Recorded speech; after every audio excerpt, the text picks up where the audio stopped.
dia para você que nos acompanha pela Rádio Educativa FM. Está começando mais um Mente Informa 105, um programa dedicado à arte do bem viver. Hoje eu tenho a alegria de receber aqui em nosso programa Ana Lúcia Paterniani, que é médica psiquiatra e também especialista em psicoterapia. Ana Lúcia, seja muito bem-vinda ao Mente Informa 105. Muito agradecida pela oportunidade de estarmos aqui prestando esse serviço, falando sobre saúde mental, emocional, uma área tão cheia de mitos e preconceitos, que para mim também é uma alegria. Muito agradecida pela oportunidade. Nós que agradecemos, e para você que nos acompanha no Mente Informa 105, já envie suas perguntas e sugestões para o nosso endereço eletrônico que está lá no Facebook, Mente Informa 105, e também acompanhe este e outros programas que já passaram por aqui no nosso canal no YouTube, Mente Informa 105. Ana, é de praxe a gente perguntar para o nosso entrevistado como foi a sua escolha pela medicina e a psiquiatria como especialidade médica. Olha, acho que são diversos fatores, né? Mas talvez para a maioria das pessoas sempre tem uma certa influência da família, dos pais, né? E para mim também, uma figura de muita influência foi meu pai, né? Meu saudoso professor, que bastante conhecido, Ernesto Paterniani. Ele era professor de agronomia, cientista. E então, eu morava dentro da agronomia, do parque. Então, talvez, né, um desejo da minha mãe que eu fizesse agronomia, né? Já estava ali dentro mesmo, né? Mas também tinha um desejo meu de sair um pouco também, não ser, né, conhecida como a filha do professor Paterniani. Minha irmã já tinha feito essa escolha também. Mas eu gostava da área de biologia, mas gostava também da área de humanas e comunicação. Conversava com ele talvez de fazer jornalismo. Gostava também da área de psicologia. Então eu estava entre essas três. Aí ele me falou, se você está em dúvida, faça uma área abrangente. Comecei a pensar na medicina como uma especialidade, que me daria a possibilidade então de estudar biologia, psicologia e talvez falar até sobre esse assunto, coisa que eu estou fazendo agora, né? E escrever também, como a gente faz na revista aí dos médicos. Então eu acho que eu estou realizada. Quando eu comecei a fazer medicina, eu estava quase fazendo dermatologia, né? Que eu também gostava, fazia monitoria nessa área. Estaria rica agora.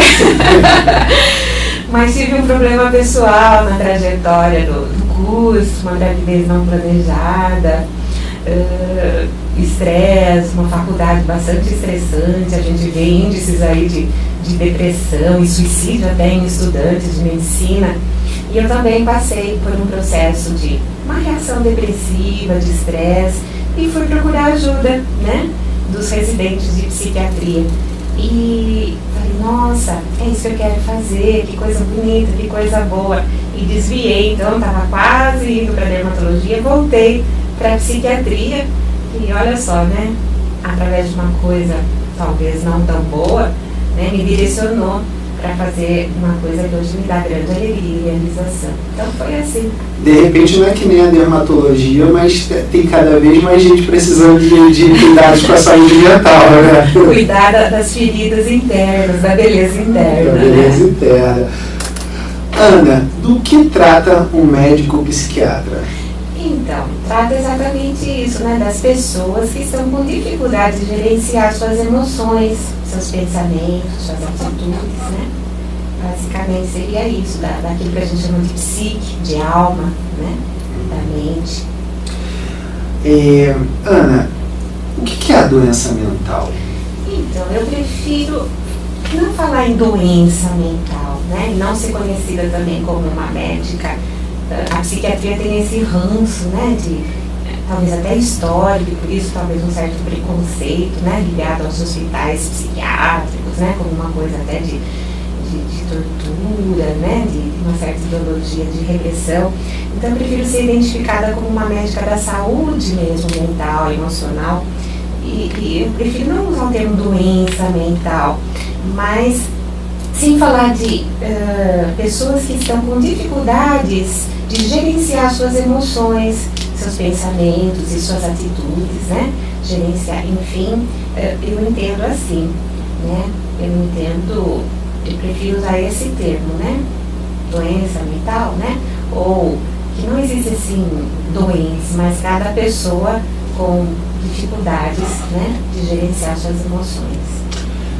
Ana, depressão, ansiedade, estresse já se tornaram expressões cotidianas e populares, né? A maioria das pessoas elas se autodiagnosticam dessa forma, né? Ah, estou deprimido, estou estressado. Como você as define e quando é importante buscar ajuda para tratar esses sintomas? Então, a gente está ouvindo mesmo falar muito, né, em depressão, ansiedade, estresse. Acho que a gente vai começar a ouvir falar cada vez mais, né? Parece que vai ser mesmo os problemas aí que vão causar mais afastamentos, problemas então sociais. E eu acho que a depressão, então, tem que ser levada muito a sério. É uma doença, é um transtorno que pode levar até a morte. A gente vê suicídios cada vez mais, até em crianças e adolescentes. A gente está vendo aí até essas questões bastante preocupantes aí desses jogos da internet, que as crianças e os adolescentes têm que fazer aí algumas coisas e chegar até a autodestruição aí para provar coragem e tudo mais, né? Uma coisa absurda.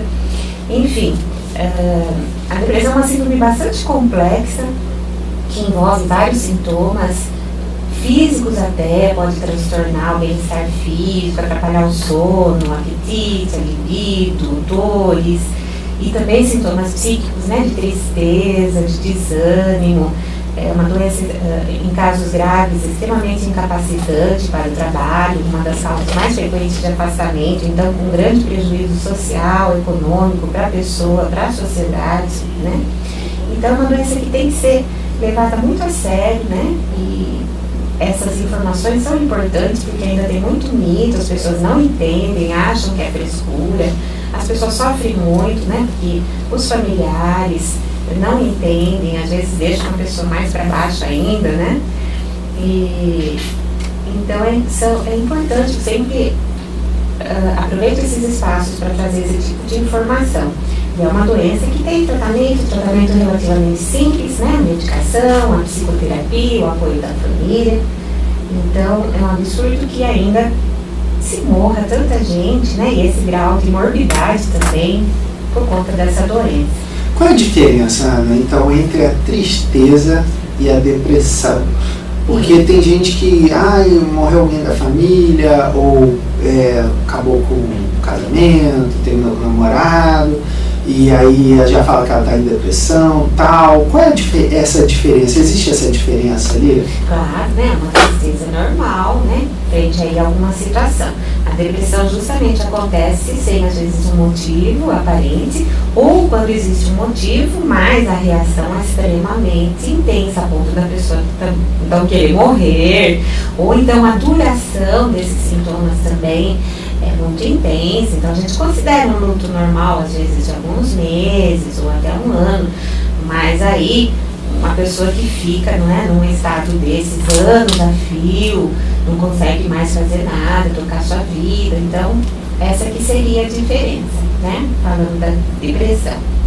A ansiedade já é caracterizada por um estado de alerta. Então, também é uma situação normal, numa situação assim, lógico, né? Você vê uma situação de perigo na sua frente, você fica nervoso, pronto, né? Para lutar, para fugir. Mas a ansiedade seria esse estado de alerta sem, às vezes, um motivo. E também de uma forma assim generalizada e prolongada. Isso acaba esgotando as energias da pessoa, né? Mesma coisa o estresse. O estresse também, uma certa dose de estresse é necessária para você tocar a vida. Mas se ele se torna crônico, a pessoa pode adoecer, né? Esgotando as suas reservas de energia. Nessas situações, quando a pessoa passa então a ter as suas funções fisiológicas perturbadas, ela precisa procurar ajuda, né, para voltar ao seu equilíbrio. Depressão, então, seria uma tristeza profunda sem motivo, é isso? Seria mais ou menos isso, aquela pessoa que acordou, não quer levantar da cama, mas não tem motivo, enfim. É uma coisa química, é uma coisa espiritual, o que é? De onde vem essa depressão? É uma boa pergunta, né? Mas ainda existem muitos estudos. Eu particularmente acredito que existem várias causas e que nós somos, né, um todo aí, bio, psico, social, espiritual, e que não se sabe ainda ao certo o que é causa e consequência, mas que todos esses corpos estão comprometidos. Então, sabe-se que existe sim um comprometimento da química cerebral, né, comprometendo aí os neurotransmissores, principalmente serotonina, dopamina, adrenalina, né, nessas doenças. Então aí entra a questão da medicação, que pode ajudar a pessoa a melhorar os sintomas, né? Em relação a motivo, pode ter motivo ou não, como eu disse, né? Então, esses sintomas podem vir sem motivo, né? Ou pode ter motivo, mas não seja um motivo assim que, né, para uma pessoa reagir àquela intensidade, tá? Então, quando existe um motivo, aí o psicólogo, a psicoterapia pode ajudar a pessoa a se recuperar, às vezes até sem medicação, né? Mas às vezes não tem motivo, a pessoa reage como se tivesse mesmo morrido alguém ou, né, tido uma situação. Eu particularmente acredito também que existe um componente espiritual, sim, tá? Não sei se causando ou como consequência, enfim, eu acredito nesse tripé. E eu vejo que quando a gente cuida do corpo, da mente e do espírito, parece que a pessoa evolui de uma forma melhor, né, nesses casos. Mente Informa 105. Você está acompanhando pela Rádio Educativa FM o programa Mente Informa 105, hoje entrevistando Ana Lúcia Paterniani, que é médica psiquiatra, especialista em psicoterapia. Envie suas perguntas e sugestões para o nosso endereço eletrônico que está lá no Facebook, Mente Informa 105, e acompanhe este e outros programas que já passaram por aqui no nosso canal no YouTube, Mente Informa 105. Ana, no bloco anterior, você falou da importância de, em alguns casos, usar o medicamento, né? Atualmente, com a internet, você vê muitas pessoas se automedicando, né? Entra lá, vê a bula pela internet e fala, não, isso daqui que eu vou comprar, tal, sei lá o que, consegue até comprar medicamento tarja preta pela internet, enfim, sem receita. Qual o problema de se usar medicamento sem receita para esses casos de saúde mental, enfim? Ótima pergunta, né? Um problema muito sério, né, e grave. Por quê?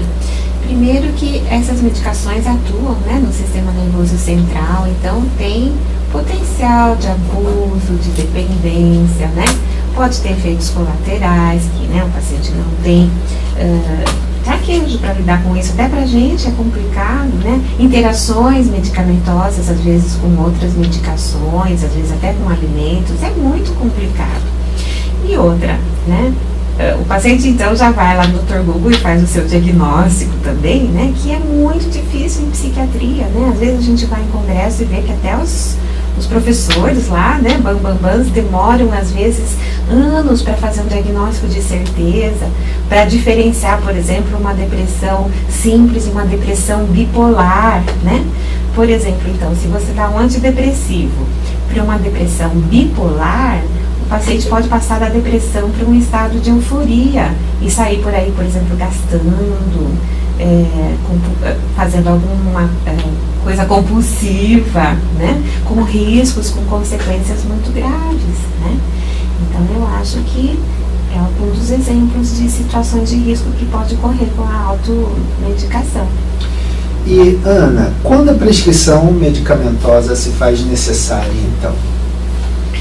Eu acho que quando o paciente está, né, tendo um sofrimento e não está conseguindo sair desse sofrimento sem a ajuda da medicação. Então está tendo, né, algum desequilíbrio físico, por exemplo, uma alteração do sono para mais ou para menos, né, que pode ter nesses casos, por exemplo, da depressão, do apetite, não está se alimentando, está comendo demais, né?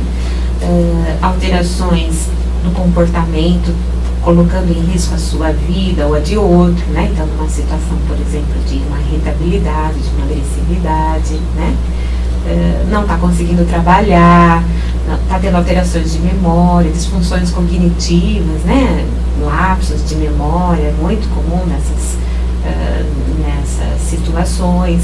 De estresse, né? De estresse, de ansiedade, depressão. São, né, em situações assim que estão trazendo prejuízo para a sua função, né? No seu dia a dia, no seu cotidiano, para executar suas tarefas, para viver, enfim, tocar a vida, né? Precisa de ajuda. Ana, a impressão que dá é que a ansiedade é uma doença, eu não sei nem se é doença, né, mas é uma doença moderna. Não lembro dos meus avós falando que estavam ansiosos em 1950, no final da Segunda Guerra e tal.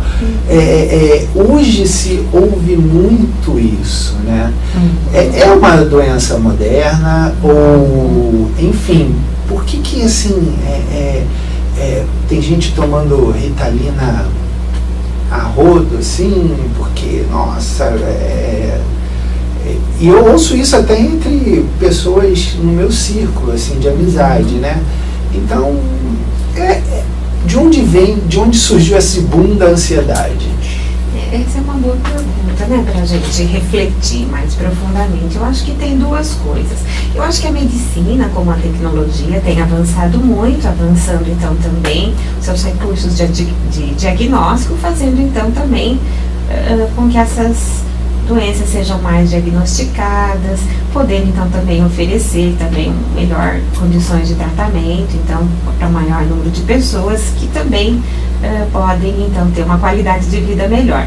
Mas eu acho que tem um outro lado também desse excesso de tecnologia. As pessoas estão mais exigentes consigo mesma também, em termos de serem muito perfeitas, de serem, né, multi-perfeitas em todas as suas funções, e isso gera uma ansiedade muito grande, né? Os pais exigem muito dos seus filhos, querem, tanto que né, os adolescentes é uma geração mimimi aí que o Marquinho estava falando, né? Uma geração muito insatisfeita, uma geração que está tomando muita Ritalina, muito ansiolítico, muito antidepressivo.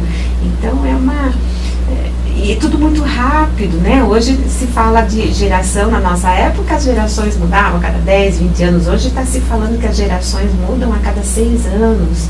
Quer dizer, ninguém mais tem paciência, tudo é muito fast, né? Tudo é muito rápido. Você acha que a internet contribui para essa ansiedade? Você querer sempre ser o outro e não ser quem você realmente é, né? Porque a impressão que dá é essa. Pelo menos no âmbito da saúde, em que eu trabalho, né? Eu vejo muitas pessoas que têm um corpo bonito, mas elas querem ter sempre o corpo do outro, e não o seu próprio corpo. Que é bonito também, sim, sabe? Mas é porque ela não tem uma perna que nem a outra, mas e a outra não tem o glúteo que nem o dela, sabe? Aí fica aquela insatisfação eterna. Eu acho que é uma faca de 2 legumes, como diz o caipira, né? A minha avó também dizia isso. Ela falou, puxa vida, né? Falando assim, vendo já naquela época, né? As filhas e as netas, ela falou, na minha época não tinha máquina de lavar louça, não tinha micro-ondas, não tinha nada. A gente fazia tudo e ainda tinha tempo de sentar na calçada e bater papo com os vizinhos, né? Hoje vocês têm todas essas facilidades, não tem tempo para nada, né? E é mais ou menos isso mesmo, né? Então, acho que cabe mesmo essa reflexão. Eu acho que a tecnologia nos traz muitas vantagens, desde que a gente use com sabedoria, não se torne escravo delas, diga, né? Mais ou menos como diz naquela música, né? Como o dinheiro e todos isso. Quem que é o dono de quem, né? Que a gente use com sabedoria. Quem deve se consultar com um psiquiatra, Ana? Quando ir a um psiquiatra?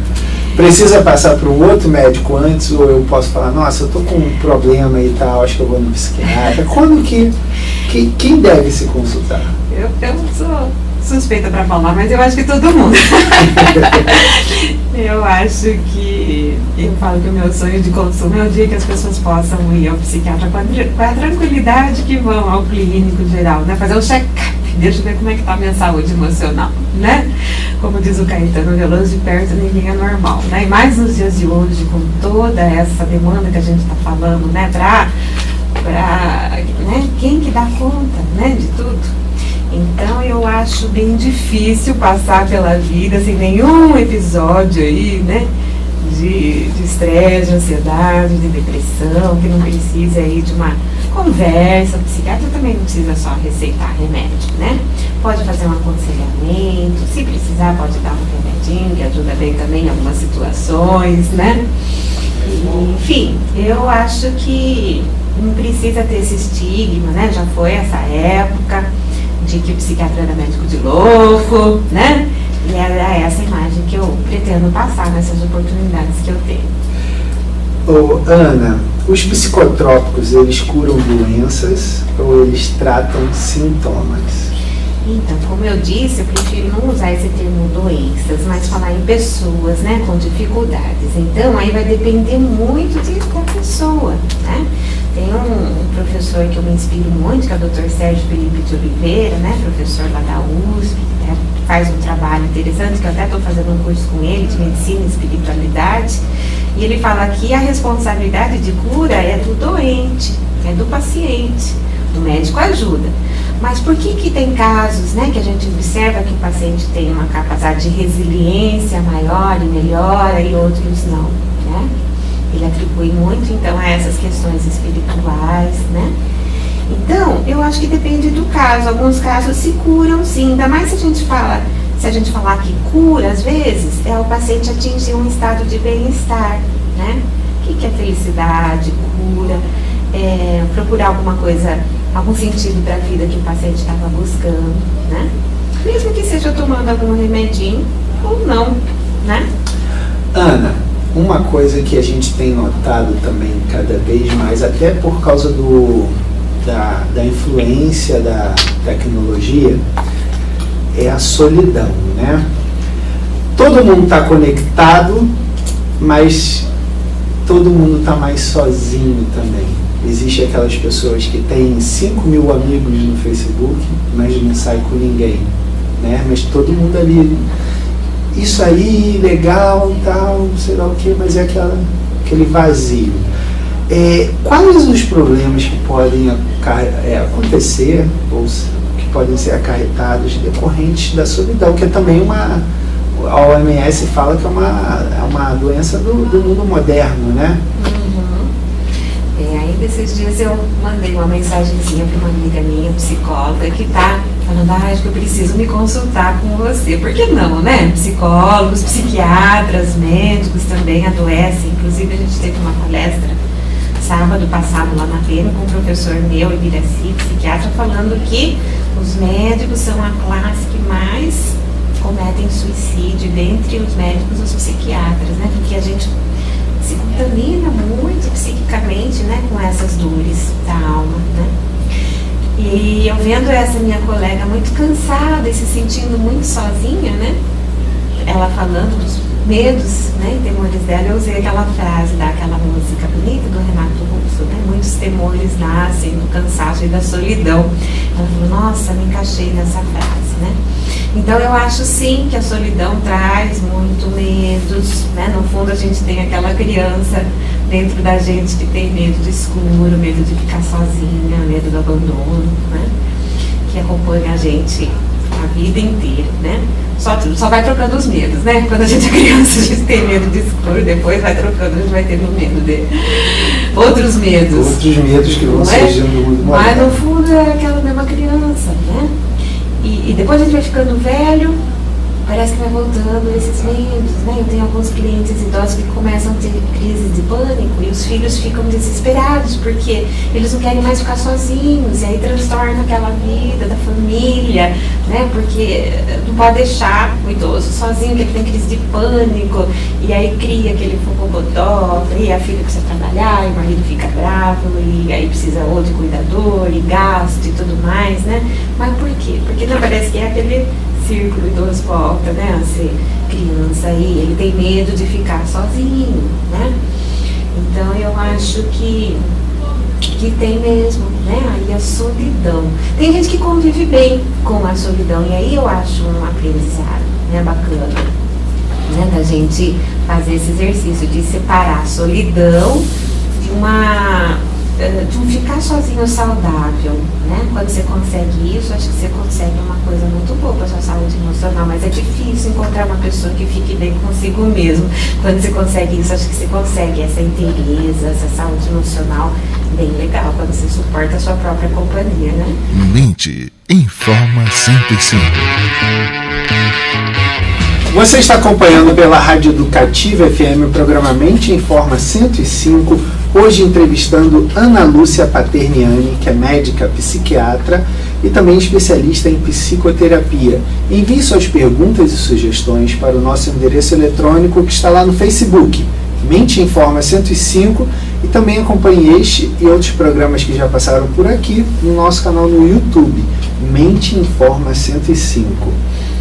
Ana, fala pra gente o que é a síndrome de burnout. É isso? Burnout? Isso, burnout, né?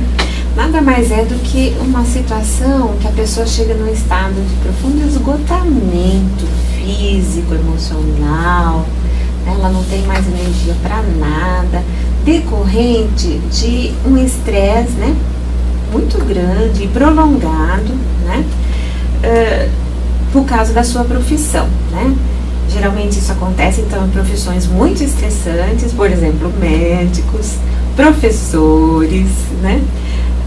Polícia, estudantes, então vamos ver o outro lado da moeda, né? Estudantes de pós-graduação, de graduação, mestrado, doutorado, né? CEOs também, né? De empresa, né? Isso. E, então a gente tem visto muitos casos, sim, né? Profissionais relacionados à área da saúde, polícia, professores, e aí a pessoa chega naquele estado, né, como fosse, né, quer dizer, foi tratada como como se fosse uma máquina, né, completamente desconsiderada, né, nas suas necessidades básicas de sono, descanso, lazer, né, como se fosse só uma máquina, e aí acabou as suas reservas, né, físicas, emocionais, e tá ali um bagaço humano, né. Ana, uma coisa que eu vejo acontecer também muito atualmente é o bullying, né? Uhum. Fala-se muito no bullying. Uhum. E as pessoas até estão com medo dos extremismos, né? De que, pô, eu não vou nem fazer tal brincadeira porque senão já é bullying, não vou nem elogiar uma pessoa porque senão já é assédio, enfim, essas coisas extremas que estão acontecendo. Uhum. Quando se é bullying ou não, e o que o bullying pode acarretar realmente para a pessoa que de repente está sofrendo ali esse problema. Então precisa ver mesmo, né, se é o caso do bullying ou se é a pessoa que já tem mesmo, né, alguma vulnerabilidade, né. Mas eu acho interessante essa questão na reflexão, então, do respeito, né, do respeito a quem está sendo agredido, do que está fazendo esses agressores, ou, né, se é um agressor, né, também ninguém agride sem estar ferido também. Eu gosto muito de assistir aquele programa Malhação, eu acho muito bom, né, que ele aborda essas questões, então às vezes aborda, né, lá os adolescentes que têm, né, diversas opiniões, então às vezes tem aí os também que praticam bullying, daí os professores lá mais assim, cabeça, antenados, vão ver também atrás daquele adolescente que pratica o bullying, por que ele também é assim, a educação dele, então entendendo também, né, da onde que vem esse que pratica o bullying, né, aquele que sofre o bullying também, por que está tão mimimi, tão vulnerável, né, se é uma questão mesmo de mimimi, ou se é mesmo um bullying, então realmente tem que ser avaliado em profundidade essa questão, mas eu acho que ela traz à tona uma reflexão importante, que é a questão do respeito, né, do respeito à diversidade, né, da tolerância às diferenças, né, geralmente quem sofre bullying é o gordo, né, o gordinho, é o diferente, é o afeminado, ou é a menina também que tem comportamento mais masculinizado. Então, por que não se suporta o que é diferente da gente, né? Então aí acho que entra a questão do respeito, que é bacana, né? Desde a criança ser educada para essa questão, né? Do respeito e da tolerância ao diferente. Então nesse aspecto eu acho bem bacana o Púlio estar trazendo à tona, né? Essa reflexão e a educação para essa questão do respeito às diferenças e à tolerância. Ana, outra coisa que está acontecendo também do nosso dia a dia, né, principalmente na minha área, né, é a imagem corporal, né, e, enfim, a pessoa buscar aquela imagem que ela poderia ser através de problemas como anorexia, bulimia, né, enfim, e é uma imagem muitas vezes fake, né, que nas mídias sociais é aquilo dali, mas aí por trás a pessoa, para manter aquilo dali é muito difícil, né, se manter aquilo dali. E o que é? A anorexia, a bulimia são distúrbios também psiquiátricos, são coisas que podem ser encaixadas ali como problemas no âmbito da saúde mental? Com certeza, e são graves, né? Podem levar à morte. Às vezes é muito difícil, né? A pessoa atinge um grau de comprometimento, de distorção mesmo da realidade, né? Que muito difícil o tratamento mesmo, né? Às vezes precisa de internação, né? Às vezes até não responde a medicação, às vezes a pessoa se recusa a tomar medicação, a se alimentar.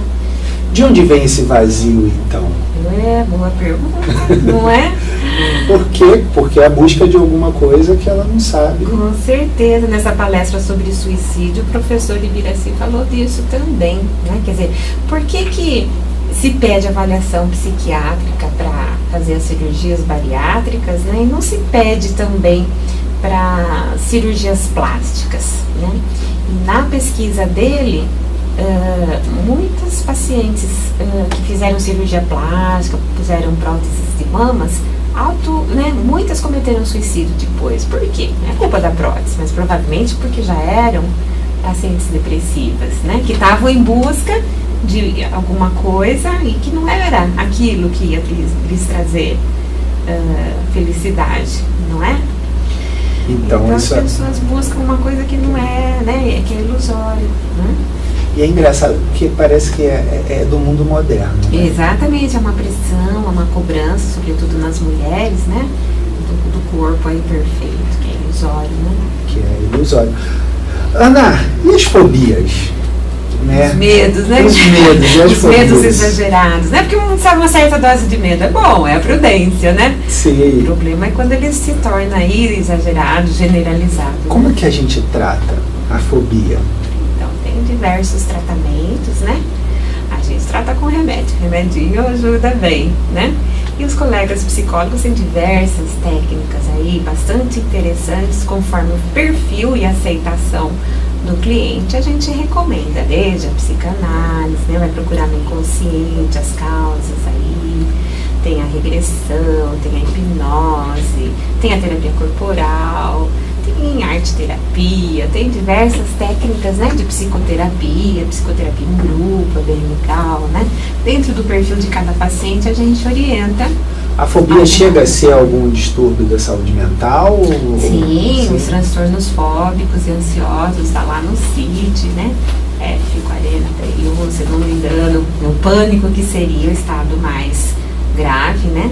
Que é esse, que a pessoa tem o sentimento de que vai morrer, vai para o hospital correndo, achando que está tendo um infarto. Os sintomas são os mesmos, né? E sente dor no peito, sensação de morte iminente, falta de ar, asfixia, todos os sintomas, né? E aí os exames estão normais. E essa síndrome do pânico? Isso, então seria um estado de fobia aguda, né? De medo exagerado. De sair na rua De sair na rua, que é essa senhorinha que eu estava falando, essa minha paciente idosa tem, que está prendendo toda a família está em polvorosa, né? disso acontecer? De medo de ficar sozinha. Agora, se fica alguém com ela, ela não tem. Ela fica calminha. A filha sai 10 minutos, ela sai correndo. Mas isso é uma fobia, né? Agora o pânico vem assim, do nada, sem causa, tá? E é uma coisa imprevisível, né? Uma coisa que as pessoas, eu ouço, né, muito dos meus alunos, enfim, no dia a dia ali, é a insônia. As pessoas estão dormindo cada vez menos. Na contrapartida, deve-se dormir cada vez melhor ou mais, né? E aí, enfim, tem tratamento para insônia? O que é a insônia? E por que é um... Não sei se outro dia eu ouvia Fantasma da Meia-Noite ali, que o pessoal aparece e não consegue dormir. O que é a insônia? Hoje existe até uma especialidade, né? Que é os especialistas em sono, com métodos, né? Você dorme lá no consultório para fazer os exames, tudo, para medir o sono, medicações específicas, tudo. Mas enfim, a primeira coisa que se recomenda é o que a gente fala, higiene do sono, né? Como é que tá? Como é que você dorme? Lógico que você não vai dormir se você ficar lá na internet estimulando o seu cérebro, assistindo filme de terror, né? Tomando café, fumando, cheio de eletrônicos no seu quarto, fazendo exercício, tomando café, guaraná, quer dizer, como é que tá os seus hábitos, né? Então a gente orienta uma série de recomendações que a gente chama de higiene do sono, né? Use o quarto só para dormir, tire televisão, coisas aí que estimulam, faça exercício físico, mas não na hora de dormir, né? Quer dizer, vá se preparando como um ritual para dormir, né? Um quarto arejado, temperatura agradável, o sono, né? Responde muito à luz, né? Quer dizer, tem alguns indutores do sono, tem várias opções, desde os mais naturais até os mais alopáticos, homeopatia, fitoterápicos, melatonina, enfim, tem 1000 opções. Mas eles funcionam muito conforme a luz. Quer dizer, se você está com luz, né, eletrônicos e tal, tudo, seu cérebro não vai ter aquele ritmo, né, de desligar e tal. Então precisa ter, né, aí o escurinho, né, para você ir relaxando e dormir. Então, primeira coisa é ver como é que estão esses hábitos, né? Depois, em último caso, tem muito aqueles trabalhadores de turno, né? Cada dia faz um horário, então fica uma bagunça mesmo o ritmo circadiano, né? Eles dão plantão de noite, tem que dormir de dia, como é que vai dormir no claro, com a casa movimentada? Então, às vezes, a gente usa um recurso da medicação para a pessoa poder descansar e regularizar o seu ritmo, né, nesse tipo de situação. Ana, vou falar de outra coisa também moderna aí que a gente ouve falar, que é a compulsão. Né? Todo mundo tem compulsão por determinadas coisas, uns por comer, outros por exercício, outros por sexo, enfim, cada um tem uma compulsão. De onde vem essa compulsão? E também é um distúrbio da saúde mental. Quem que não tem, né? O seu viciozinho, né? Só por Deus, como é o primeiro passo dos grupos dos 12 passos, que eu acho que ajuda muito, né? E que eu aprendi muito com uma amiga que, infelizmente, já não está entre nós e com quem eu aprendi muito, né? Os 12 passos. E o primeiro passo é exatamente reconhecer a impotência, né, frente aí às dificuldades e entregar para um poder superior, né? Esse é o primeiro passo. Então, esses grupos de 12 passos ajudam muito, né? Aí o AA, o NA, né? Os grupos para a família, né? Ajudam muito. E a gente ajuda, né? Como pode, sim, tentando dentro dessa... fazendo nossa humilde parcela dentro desse contexto aí biopsicossocial, a parte biológica, né, tentando acertar um pouco os neurotransmissores envolvidos nessa química cerebral, porque isso tem muito a ver com a questão do prazer, né, quer dizer, ninguém repetiria compulsivamente uma coisa que se não fosse gostoso, né? A pessoa bebe porque é gostoso, fuma porque é gostoso, né? Porque tá escrito lá no cigarro, né? Que o cigarro faz mal à saúde, então a pessoa sabe que faz mal, por que ela continua fumando, né? Porque aquilo, né, detona alguma coisa prazerosa que ela não consegue interromper. Então a medicação tenta agir nesses centros de prazer, né? Ajudando a pessoa a quebrar esse ciclo, né? Da bebida, seja do doce, seja, né, do sexo, deixando a pessoa mais tranquila para, junto com esses grupos de apoio, com a psicoterapia, com a psicanálise, seja com o tipo da terapia que for, e sobretudo com o poder superior, vencer esse tipo de dificuldade. Mente Informa 105. Você está acompanhando pela Rádio Educativa FM o programa Mente Informa 105, hoje entrevistando Ana Lúcia Paterniani, que é médica psiquiatra, especialista em psicoterapia. Ana, para tudo tem remédio? Existe a pílula da felicidade? Eu acredito que para tudo tem remédio, né? Mas não sei se existe pílula da felicidade, né? Mas eu acredito que para tudo tem remédio enquanto a gente está vivo, né? Nem que seja aí um abraço, um aperto de mão, uma conversa. Eu acho que uma pílula, né, que não sei se da felicidade, mas que ajude a pessoa a se sentir melhor, né, e com calma a procurar seu caminho, né, de volta aí a um bem-estar, né, que é o que eu entendo como saúde, né? Saúde não é só não estar doente, mas é se sentir bem, né? Bem consigo mesmo, bem com o outro e, enfim, né, bem com a vida. O que te inspira na vida e profissionalmente? Né, eu acho que a vida a cada dia nos traz, né, inspiração, né? Eu procuro me inspirar aí nos grandes mestres, né, Jesus, Buda, né, nos mestres aí já desencarnados, nos mestres que estão aí nos ensinando. Por exemplo, eu citei o Dr. Sérgio Felipe, né, que tem essa visão da medicina e da espiritualidade, que na minha especialidade eu acho que é bastante importante, me ajuda muito.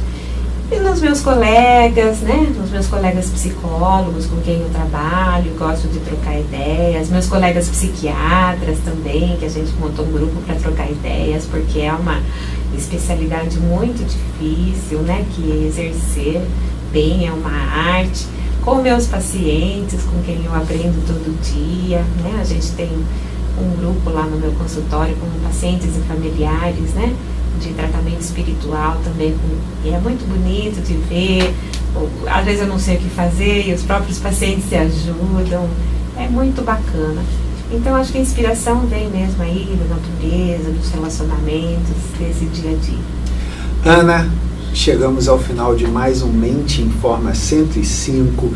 Eu gostaria muito de agradecer a sua presença aqui no nosso programa, que você possa deixar seu telefone de contato, endereço, enfim, e-mail, para o ouvinte que queira te achar. Tá bom. Meu endereço é na rua Fernando Febeliano da Costa, ali na Cidade Jardim, número 995. Meu telefone 3432-6412 para contato, né? Minha secretária se chama Eunice. Ela está lá das 9 ao meio-dia, das 2h30 às 5h30. Meu e-mail, ana.paterniani@gmail.com. Estou à disposição para quem quiser conversar um pouco mais, e eu que agradeço a oportunidade. A gente que agradece a sua presença aqui no nosso programa, Ana. E você acompanhou o programa Mente Informa 105, um programa dedicado à arte do bem viver. Agradecemos a sua companhia e até o próximo final de semana. A nossa ficha técnica de hoje contou com a programação musical de Rogério Cardoso, edição técnica de Marquinhos Ferreira, a convidada de hoje, Ana Lúcia Paterniani, a apresentação de Rogério Cardoso, programação de áudio de Juliana Protti e direção geral de Eduardo Castro. Tenham todos um ótimo sábado e até a próxima.